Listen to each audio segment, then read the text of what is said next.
Hey, my name is Thomas, and today I'm going to show you how to turn this into this.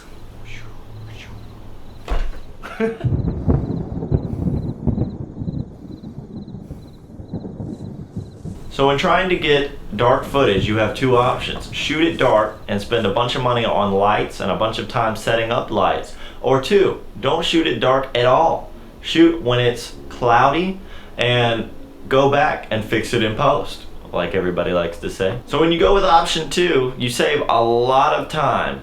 You can do it in 5 minutes, less than 5 minutes, and transfer the effects over to every piece of footage you have and have this seamless dark piece of footage.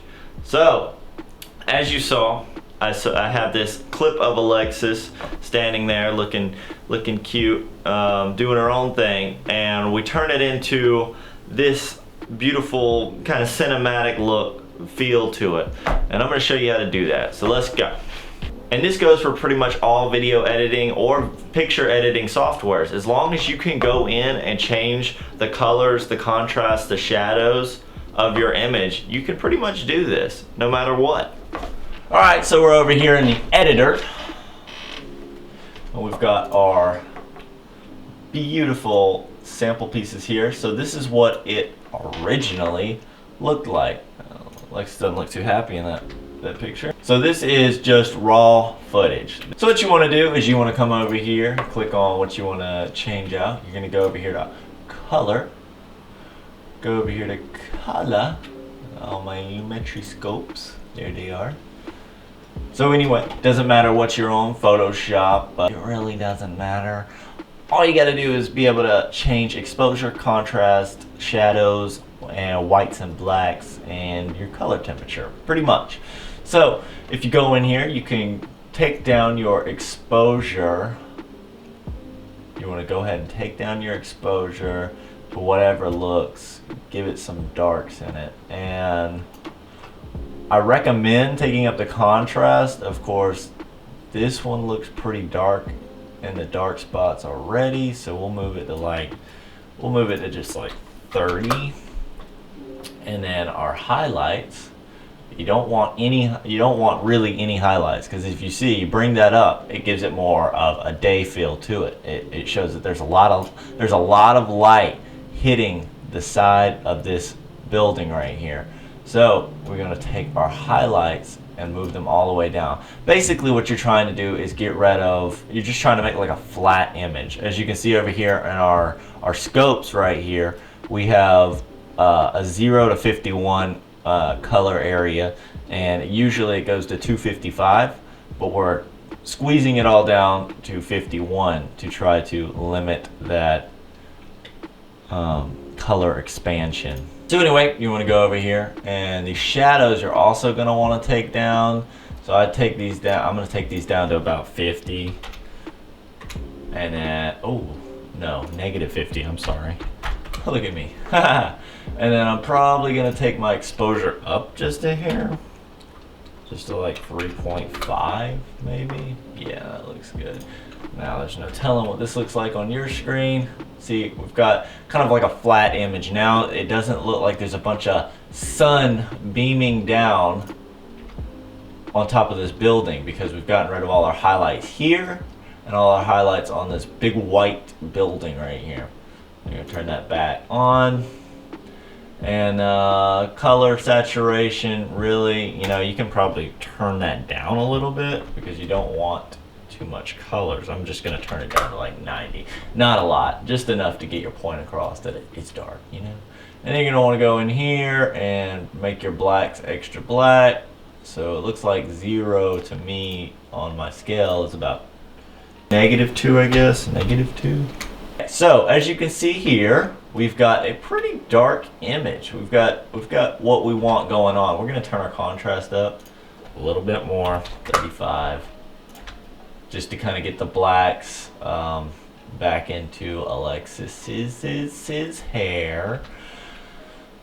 And now we're going to go to curves, and we're going to take our blue and bring it up a little more than it should be. So if you don't have curves on your editor, you can just go in here and change the whole temperature. But if you change the whole temperature, it makes the entire image feel a certain blue. So even the greens, the blues, the blacks even have a blue to them. So we want to avoid that.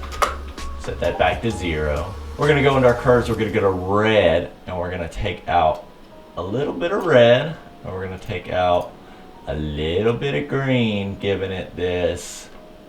Some people, it depends on what you like. As you can see here, we've got a bit of I don't know, I would call it, well, no, it looks blue. But a lot of times if you take out, what is it, too much green, you end up with like a purpley reddish tint. Honestly, personal note, I like the green blue instead of the purple blue, just because it looks, I think it looks a little better. We're gonna go back here, add a little in our whites. We're gonna add a little S curve in here, just to bring out the contrast a little more. So as you can see, our footage is already looking immaculate. I think that's the way you say it. It already looks dark. It already is pretty much it right there. I mean, this is our done footage. And I don't know if my computer's gonna play this because computer. But there it is. Okay, this is our dark footage. So you can either stop here or you can add in some lights back here depending on your editor. Of course, I'm just gonna keep it simple, so this pretty much applies to everyone. If you look over here at our colors, we have it down to about 0 to 40 over here as far as our colors go up. And if you look at our color scopes, red and green are very low and blue is a little higher, almost peaking at 51. So we're getting that blue tint in there. So I mean, there's limitless things you can do with this, but it's for sake of this video, I think we're gonna keep it there. Of course, you can always change it. I added some more color in there to try to make this orange pop. Try to make that orange pop right there. And of course, if you're working on Adobe Premiere, you can actually go in here and change individual colors. So you could go this orange right there, and then you could turn on this and apply to. If you were looking for someone's eye to focus directly on your character, then that would be the way you would want to go. You'd want to find some way to illuminate your character even in the dark. So that would be a great way to do that. As you can see, the orange is popping just a little more than anything else. Everything else has a blue tint to it, but that orange is popping out a little bit, and that's what catches your eye. So that would make you look at that and worry about what they're doing. Again, that's a little exaggerated, but you get the feel I'm going for. And if you've ever tried to shoot when it's actually dark and you don't have enough light on your scene, which is usually needed to be a lot of light for shooting a dark scene. If you don't have the ability to put out those bright lights to illuminate your whole set or your character or whatever you're illuminating, you end up trying to turn up your ISO, which usually results in something that looks like this. My camera won't even focus on, okay, well, it's trying to. My camera's not really even focusing on my face, it's trying to get enough light. I have my ISO turned up to 12,800 just to try to achieve this. I have all my lights turned off, and as you can see, the focus ability of my camera has gone to nothing. And if you look closely, in anything that's even relatively dark, you can see all the fuzz, like on my hand. Look, my hand. Oh, my hand looks really dark. If you look, you can see all the fuzz that it's putting on any dark area or light area. You can see it on my whole face. Anything that has any darkness to it at all, it just turns into like a big blurry fuzz. And that's what you don't want. And this is what it looks like when you have it on 12,800 and you're still recording. Oh, wow. My eyes look hazel. So anyway, that's what we're trying to avoid. We don't want any noise or fuzz, whatever you want to call it. We don't want that in our footage at all. That is the worst thing to have in your footage. So there you have it.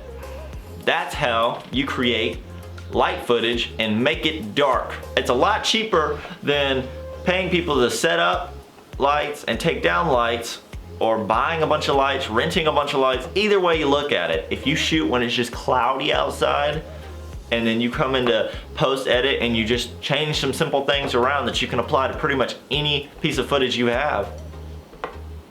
Really easy, really simple, super cheap compared to lights.